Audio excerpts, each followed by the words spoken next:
Hey everyone, what's going on? Welcome back to the channel. We've got a fresh patch for ARK Survival Ascended, version 1.074.026, and I want to walk you through exactly what changed, why it matters, and how you can get the most out of it in your worlds. I'll keep this super real and grounded in practical stuff you can use the second you boot up, whether you're running a solo save, a private server with a handful of friends, or you're battling for territory on big public clusters. This one isn't a feature fireworks show, but it tightens some screws in places that genuinely affect day-to-day play. And if you felt a little friction lately in base management, breeding routes on Ragnarok, or just random crashes messing up your momentum, this is your patch. First up, the keypad fix. If you've been around ASA long enough, you probably have a love-hate relationship with base access control. Like, a keypad that acts up isn't just an annoyance, it messes with the rhythm of your tribe. People start leaving doors on auto open, or they rely on janky workarounds because nobody wants to get locked inside a garage during a dino move. And pretty soon, your perimeter discipline is gone. With this update, keypads are back to functioning the way they always should have. Reliable, predictable, and snappy. That means you can re-embrace proper choke points, pin-locked zones for storage, and all those neat little two-door airlocks that keep your creatures safe and your loot rooms tidy. If you ever built those labyrinth entrances where a couple of keypad-gated doors create a buffer zone so raiders can't just barrel through, this fix is your green light to use them again with confidence. For tribes that split roles, breeders, builders, gatherers, this is a low-drama quality of life shift. It cuts down on awkward, can someone open this for me moments, and it reduces those incidents where players try to short-circuit the process and expose your base. The keypad fix is one of those quiet but powerful changes that make everything just feel smoother and more secure.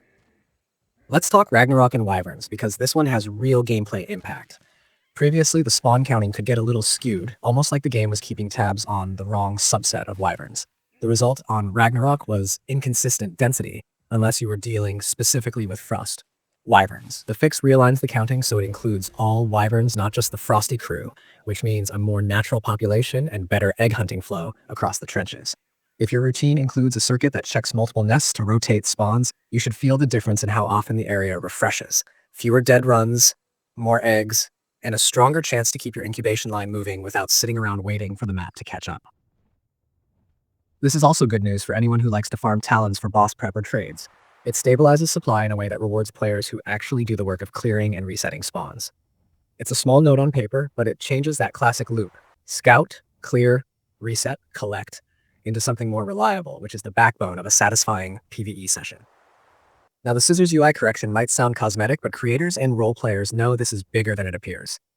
There's nothing more immersion breaking than trying to preview a look and having the on-screen proportions not match your character.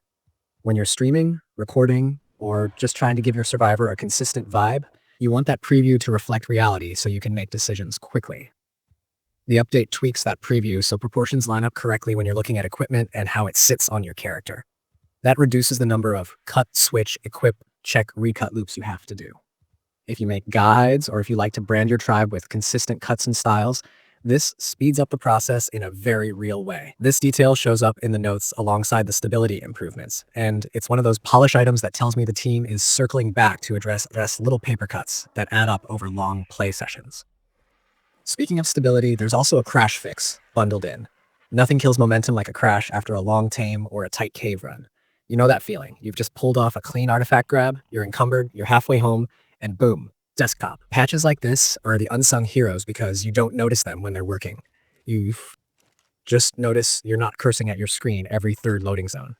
The dev notes mention a critical crash fix, and that tends to translate into fewer random interruptions and more confident pushes into time-sensitive stuff like imprints, boss timers, or coordinated tribe excursions. If you're on a server with regular automated restarts, combining those with a more stable client means less clashing between your plans and the game's mood.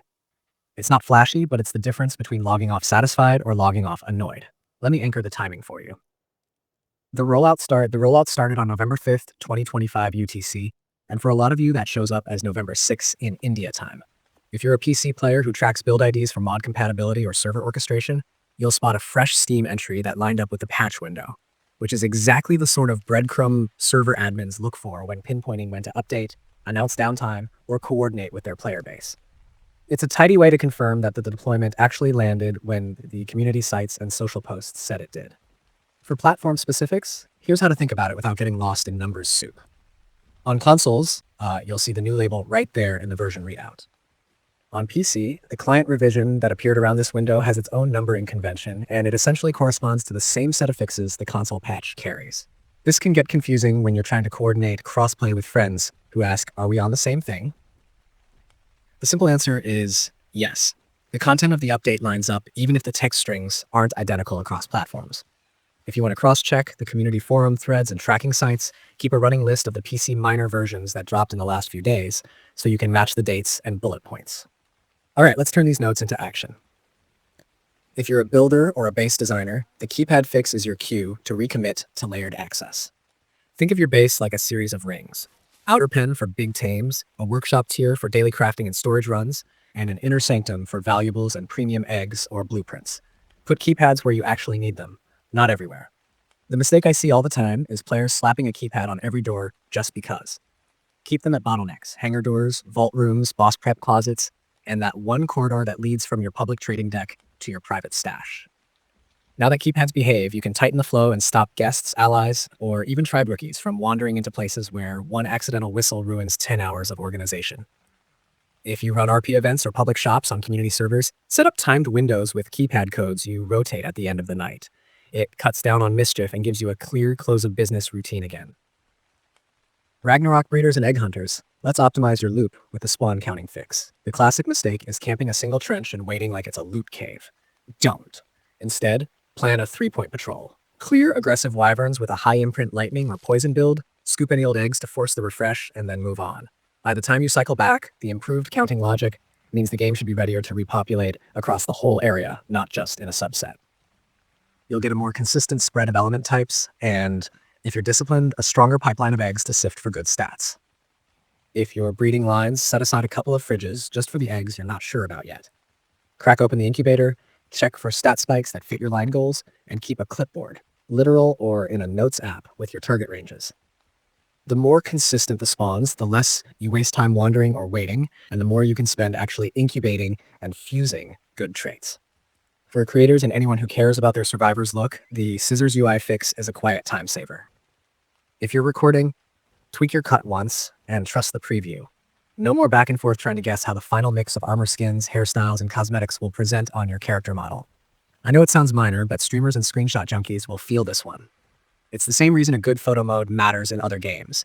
If the preview is honest, you get to spend more time making content and less time troubleshooting why your character looks off in the final shots. On the stability side, use this update as your reminder to do a quick client cleanup.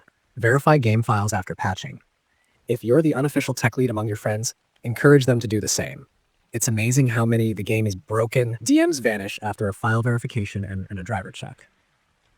Server owners, pair the restart after patch deployment with a short status post in your Discord. Note the patch date, note the fixes, and give people a heads up about any mods that might need a nudge. If you're running total conversion mods or large stacks, keep an eye on your boot logs for anything that starts spamming errors after the patch, just to be safe.